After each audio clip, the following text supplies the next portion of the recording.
yung video na sinasabi ho, mga kababayan, na nakita si Cabral ho, mga bossing. Eto. Merong una-unang video, mga boss Chief Amo, sir, na pinapakita din po. Ganyan na ganyan din ho, mga kababayan. Nakaupo naman si Cabral doon sa unang video, doon mismo sa bloke, yung malaking bloke, yung barrier sa gilid, nakaupo. Eto naman po, ang pinapakita daw ho dito, mga boss Chief Amo, sir, ay nakaupo na po doon mismo sa lapag o mismong sa semento na ho, nakaupo. Etong si Yusek Cabral, mga bossing.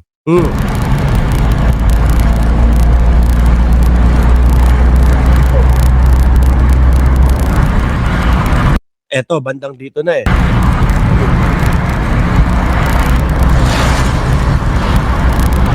Bandang kalagitnaan dito. No? Ayun yata. Ali. Maliit na maliit eh. Eto yata oh, mga kababayan. Ayun yata yung ulo.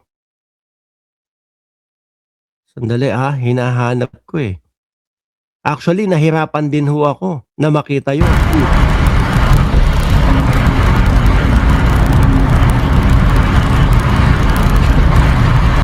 Ayun, nadaanan. Nakaputi, sandali, atras natin. Nadaanan, nakaputi. Ayun. Nakikita nyo? Ang liit eh.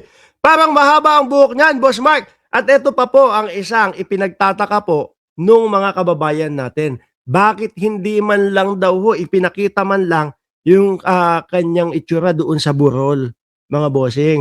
Alam nyo po, hindi natin masisisi yung ating mga kababayan na mag-isip ng ganyan ho. Kasi meron ng mga nangyari, dati ho, mga bossing, yun nga kay Mary, ano pangalan nun? Mary Ann Maslog? Na ang ginawa ho, mga kababayan, ay lumipad ng Estados Unidos, doon tumira at ipinalabas sa Pilipinas na siya daw ho, mga bossing, ay patay na. Eto po yun nga, sabi ni Ma'am Summer Gabin, bakit nakafoil siya?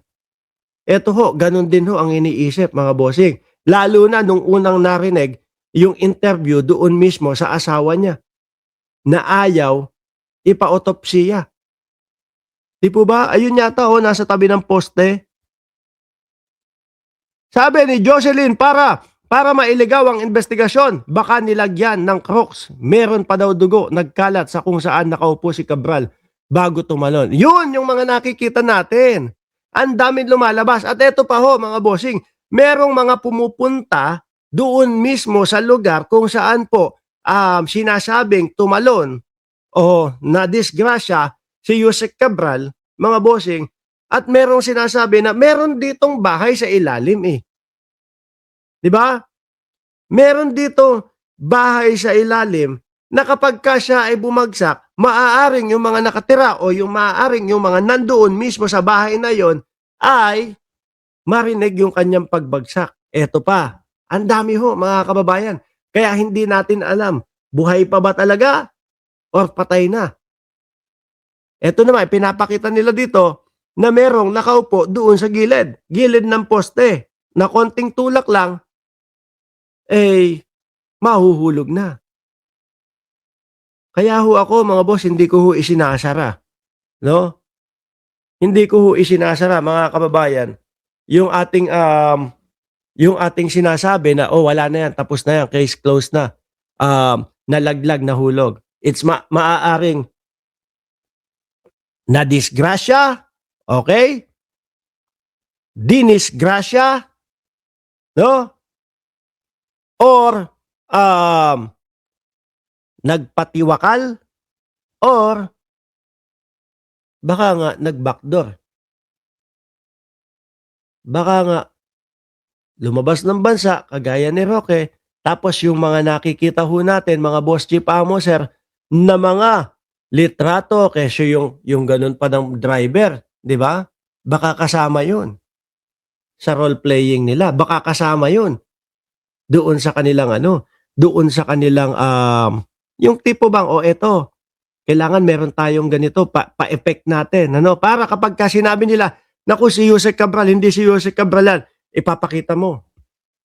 yung ano mo, yung selfie mo. Oh, 'di ba? Magulo, madami ho mga kababayan na haka-haka, kaawawa yung sabi ni Ma'am Neng Gigi, kawawa-awa yung babaeng pinatay nila. Kung hindi si Cabral yung patay, naghanap sila ng kahawig ni Cabral para ihulog or patayin nila. Sabi ni Summer Gabin, kasi bakit naman wala silang video na kung saan siya mismo ang bumagsak? Malabo talaga yung statement ni John B. Cremulya ng DILG. Hindi naman ho natin inaaway si Boss John B. Cremulya, mga bossing, ano? Pero ang hirap pa din paniwalaan, huy. Ang daming posible eh. 'Di ba? Ang daming posible ho. Tapos ang makikita, maririnig natin, doon mismo sa kabiyak, doon mismo sa asawa. Okay na yan. No? Sige na, kailangan na namin yung bangkay nung misis ko para makasama namin. Ako ho kasi mga kababayan, kung yan po ang mangyayari sa akin, wag naman sana at hindi naman papalarin at wala naman ako mga ganyang flood control, mga kababayan, talagang ipagdidiinan ko, ako pa magtutulak. Ako pa magsasabi, sige po, tulungan niyo po kami. No, kailangan po namin yaang otopsiya na yan para malaman talaga, mga bossing. Merong mga nagsasabi, sa gabi daw po, no, na disgrasya si Cabral. Meron nagsasabi, sa umaga naman ho. Magulo. Unang-una, magre-rescue sila. Bakit ang daming kulang? At eto pa ho, mga bossing. Nung unang-unang balita nila, ang sinabi ho nila, mga kababayan, is si Cabral natagpuang walang malay. Di ba? Yun ang bumungad sa akin. Hindi ko matanda kung nasaan akong lugar nun. Pero ang unang bumungad sa akin, si Cabral walang malay. Natagpuang walang malay. So ngayon no, mga bossing, kung ikaw ba may mga nakita kang dugo doon sa paligid, tapos nakahandusay yung tao, walang malay, yun ba ang ibabalita mo? Hindi. It's either natagpo ang duguan, yung katawan ni ni Yusek Cabral, or tegi na, natagpo ang patay si Yusek Cabral. Di po ba? Hindi mo sasabihin na walang malay kasi nagkalat yung dugo dun eh. Tapos lasog-lasog yung sinasabi nilang balita, lasog na daw yung mga paa. Dahil sa pagkakabagsak. Kaya ang gulo at ang hirap ho, mga bossing, kung ano talaga ang papaniwalaan. Hindi ko ho ginugulo ang utak ninyo, ha? Talaga lang, merong mga side comment at meron talagang mga anggulo na mahirap paniwalaan. Sabi ni Science and Fact, no?